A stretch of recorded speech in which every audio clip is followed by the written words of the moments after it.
નવરાત્રિની ઉજવણીને નવા અંદાજમાં જીવંત બનાવવા માટે અમદાવાદમાં પ્રથમવાર ભવ્ય માવડીના ગરબાનું આયોજન આર.એમ. Patel farm SG. હાઈવે ખાતે થવા જઈ રહ્યું છે. આ garba premier location, premier crowd અને વિશાળ સ્ટેપ્સ, ટ્રેડિશનલ અને મોડર્ન સેટઅપ અને રોયલ એમ્બિયન્સ ડેકોર જેવી ખાસિયતો સાથે અમદાવાદીઓને અનોખો અનુભવ આપશે. આ માવડીના ગરબાનું આયોજન 12 દિવસ માટે કરાયું. 20મી સપ્ટેમ્બર અને 21મી સપ્ટેમ્બર એ પ્રી નવરાત્રી સેલિબ્રેશન યોજાશે, જેમાં 20મી સપ્ટેમ્બર ગુજરાતની કોયલ તરીકે જાણીતી સુપ્રસિદ્ધ સિંગર ગીતા રબારી ગરબાના તાલે ખેલૈયા ઝૂમશે. 12 દિવસ માટે આયોજિત થનાર આ નવરાત્રીનું ખાસ એનાઉન્સમેન્ટ આયોજક કરતા જયદીપ મકવાણા દ્વારા કરવામાં આવ્યું હતું. આ મિત્તલ ગોરાણાએ પણ માહિતી આપી હતી. આ પ્રસંગે ગીતા રબારીની પણ વિશેષ ઉપસ્થિતિ રહી અને તેમણે મોડર્ન ટ્રેડિશનલ ગરબા સાથે આયોજિત થનાર આ નવરાત્રી અંગે વાત કરી. ઉલ્લેખનીય છે કે માવડીના ગરબા નવરાત્રી સેલિબ્રેશનનું આયોજન એન્ચર્ડ એમજ ઇવેન્ટ્સ પ્રાઇવેટ લિમિટેડ દ્વારા કરાયું હતું. મારી નવરાત્રી આ વખતે બહુ સ્પેશિયલ છે. એક તો અમદાવાદમાં હું પહેલી વખત નવરાત્રી કરી રહી છું, એ પણ પ્રી નવરાત્રી. 20મી September RM. Farm SG. Highway. એટલે આ વખતે નવરાત્રી એટલે સ્પેશિયલ છે. અને મુંબઈમાં સૌથી મોટી નવરાત્રી હું કરી રહી છું, બોરીવલીની સૌથી મોટી નવરાત્રી. વર્ષોથી એ નવરાત્રી બોમ્બેની બહુ મોટી રહી છે અને મારા માટે એ નવરાત્રીમાં હું પહેલી વખત પરફોર્મ કરી રહ્યું છું. એટલે મારા માટે આ વર્ષ ખૂબ લકી રહ્યું છે. તો મારા અમદાવાદના જેટલા પણ ખેલૈયાઓ છે એમને હું કહીશ કે આવી જાઓ 20મી સપ્ટેમ્બરે. પ્રી નવરાત્રી પહેલી વખત હું કરી રહી છું અમદાવાદમાં, જેનું નામ છે માવડી.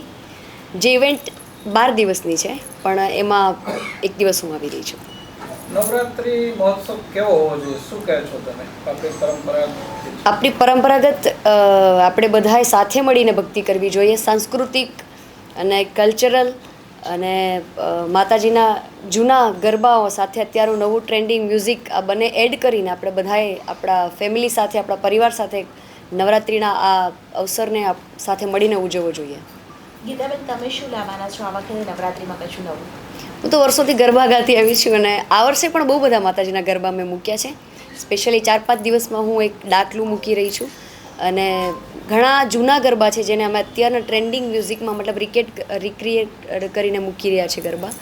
તો દર વર્ષે કંઈક ને કંઈક નવું હોતું હશે. તો આ વર્ષે પણ બહુ બધા ગરબાઓ આવવાના છે.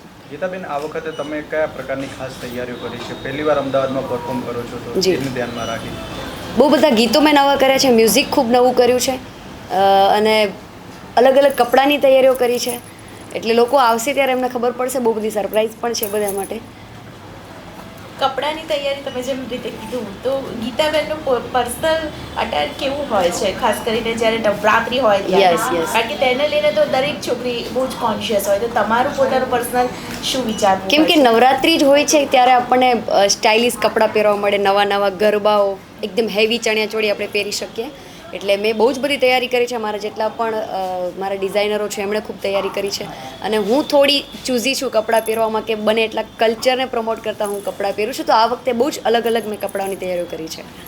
નવરાત્રી અને એમાં પણ અમદાવાદની નવરાત્રી શું વિશેષતા હોય છે, શું કહું છે તમારું? હું તો પહેલી વખત નવરાત્રી કરીશ અમદાવાદની. એટલે મેં સાંભળ્યું ખૂબ છે કે અમદાવાદીઓ ગરબામાં તો બહુ જ ઝૂમતા હોય છે. એટલે આ વખતે મારા અવાજમાં પહેલી વખત ઝૂમશે એ લોકો, જેમાં ગલગોટો, ટેટુડો, માતાના પગલાં, માતાના આશીર્વાદ એ આ માવડીના આ નવરાત્રિ મહોત્સવમાં તમને બધાને જોવા મળશે. તો જેટલા પણ અમદાવાદીઓ છે બધાને કહીશ કે ઓડિયો પ્લેટફોર્મ તમે બહુ બધા ગરબા સાંભળ્યા છે, આ વખતે હું લાઈવ ગાઈશ અને તમે લાઈવ રમજો. જી.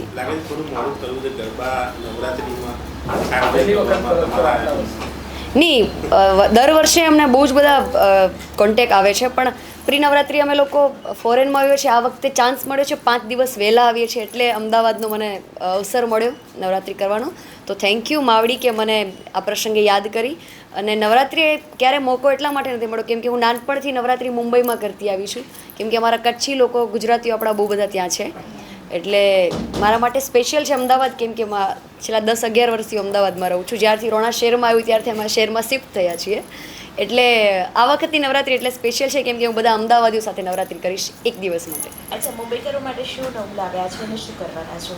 મુંબઈકર માટે તો બહુ જ બધું નવું છે કેમ કે એ લોકો આટલા વર્ષોમાં જે મારું મ્યુઝિક સાંભળ્યું છે, મારા ગીતો સાંભળ્યા છે, ગીતો એ છે, મ્યુઝિક થોડું ચેન્જ હશે એમના માટે.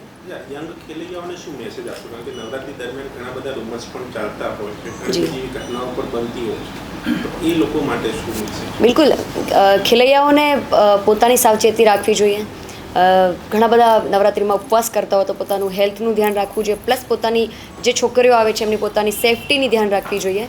અને નવરાત્રિ પર્વ આપણે બધા મ્યુઝિક એન્જોય કરી સાથે સાથે ભક્તિ પણ છે, એટલે માતાજીનો ભાવ રાખીને પણ આપણે રમવું જોઈએ. બાકી બધા અત્યારની યંગ જનરેશન ખૂબ સ્માર્ટ છે, ખૂબ હોશિયાર છે અને આપણા કલ્ચરને ખૂબ એ પસંદ કરી રહી છે. આપણે કહીએ કે અત્યારનું ઝેનઝી જે યંગ જનરેશન છે તો એ લોકોમાં તો વધારે ક્રેઝ આવ્યો છે આપણા ગુજરાતી ગરબા લઈને. તો બસ એ લોકોને કહીશ કે તમારું ધ્યાન રાખજો અને સાચા દિલથી માતાજીના ગરબા કરજો. ગીતાબેન પાસે તો બહુ બધી ઓફર આવી હશે કે પ્રી નવરાત્રી તમે અમારી સાથે કરો. માગણી સિલેક્ટ કરવા પાછળનું કારણ? માવડીએ મને સિલેક્ટ કરી છે તો આજ મારા માટે મેન છે. બહુ બધા કલાકાર છે તો બહુ જ બધા અમને આમંત્રણ આવતો હોય કે ભાઈ અમારે ત્યાં કરો, અમારે ત્યાં કરો, પણ મને એવી ઈચ્છા છે કે એક કરું પણ સારી કરું. મારું નામ મિત્તલ છે. મિત્તલજી, આજે ગરબાનું આયોજન, તમારે ગરબાની થીમ શું છે, કેવા પ્રકારનું આયોજન, કઈ તારીખે, કયા કલાકાર આજે લેવાના છે? વેલ, અમે 12 દિવસની ઇવેન્ટ કરી રહ્યા છીએ ઓર્ગેનાઇઝ, જેમાં આગળના 2 દિવસ અમારી પ્રી નવરાત્રી રહેશે. 20 તારીખથી 1 ઓક્ટોબર સુધી અમે કરી રહ્યા છીએ, જેમાંથી 20 સપ્ટેમ્બર અને 21 સપ્ટેમ્બર અમારી પ્રી નવરાત્રી રહેવાની છે. જે 20 સપ્ટેમ્બરને પ્રી નવરાત્રી છે એમાં ગીતાબેન રબારી જે ફર્સ્ટ ટાઈમ અમદાવાદમાં પરફોર્મ કરવા આવી રહ્યા છે, અને બીજા બધા ડેઝમાં અલગ અલગ આર્ટિસ્ટ છે, મિહિર જાની છે, ડિમ્પલ પંચોલી છે, અલગ અલગ આર્ટિસ્ટ અમે લોકોએ રાખ્યા છે day wise. And garba plus મંડલી અમે બંનેનું આયોજન કર્યું છે કે લાઈક 12-1 વાગ્યા સુધી ટ્રેડિશનલ ઓર્કેસ્ટ્રા ઉપર ચાલશે અને દેન પછી મંડલી કન્સેપ્ટ જે અત્યારે ચાલે છે એની પર અમે કન્ટિન્યુ કરવાના છીએ. યસ. બીજું એવું છે કે અમે લોકો એવું ટ્રાય કરી રહ્યા છીએ કે જે અમારા ત્યાં જે ઓડિયન્સ આવે છે કે જે અત્યારે ક્યાંક ક્યાંક નવરાત્રિની એકચ્યુઅલ રિયાલિટી ક્યાંક ક્યાંક ખોવાઈ ગઈ છે, તો અમે એ વસ્તુ જળવાઈ રહે, એ વસ્તુ મેન્ટેન રહે અને એ જ કન્ટિન્યુ રહે કે જે ટ્રેડિશન પહેલેથી છે, જે માતાજીના ટ્રેડિશનને છે એ અમે કન્ટિન્યુ કરવા માંગીએ છીએ. તો અમારી જે થીમ પણ છે એ પણ એના જ બેસ્ડ છે. આયોજન કઈ જગ્યાએ, કેટલી કેપેસિટી સાથે, સિક્યોરિટી બાબતની શું વ્યવસ્થા? આયોજન અમારું RM પટેલ ફાર્મ છે, SG હાઈવે પર છે, કર્ણાવતી ક્લબની ઓપોઝિટ સાઈડ. અને સેફટી વાઇઝ અમારું એવું જ એવી રીતે છે લાઈક ફાયર સેફટીની અમે લોકોએ ખાસ આ વખતે ધ્યાન રાખ્યું છે. ફાયર સેફટી છે, બાઉન્સર સેફટી છે, CCTV કેમેરાઝ છે, પાર્કિંગ ફેસિલિટીઝ છે, એ અમે અમારી સાઈડથી એવો ફૂલ ટ્રાય કર્યો છે કે અમે અમારી સાઈડથી જેટલી બને એટલી અમે અમારી ઓડિયન્સને ફૂલ ફેસિલિટી આપી શકીએ. ગ્રાઉન્ડ કેપેસિટી અમારી 1,80,000 સ્ક્વેર ફીટ અમારું પ્લેઇંગ એરિયા છે, એટલે આરામથી ત્યાં 15,000 થી 18,000નો ક્રાઉડ ત્યાં આરામથી કેપેસિટી છે કે એ લોકો ત્યાં કમ્ફર્ટેબલી ગરબા પ્લે કરી શકે. બટ સ્ટીલ અમારું એક્સપેક્ટેશન છે કે અમે 9 to 10K થી વધારે અમે નથી આ વખતે કન્સિડર કરવાના. અચ્છા, એ સિવાય ખાસ કરીને ઇન્સ્યોરન્સ લીધો હશે તો તે કેટલાનું લીધેલું છે? ઇન્સ્યોરન્સનું એવું છે કે જે જેટલું અમાઉન્ટનું લેટ્સ સે ક્રાઉડને ક્રાઉડ સિક્યુરિટી પર્પઝ વાઇઝ અને જે ઇવેન્ટ ઇન્સ્યોરન્સ છે અમે એ પ્રમાણે એવું લીધેલું છે.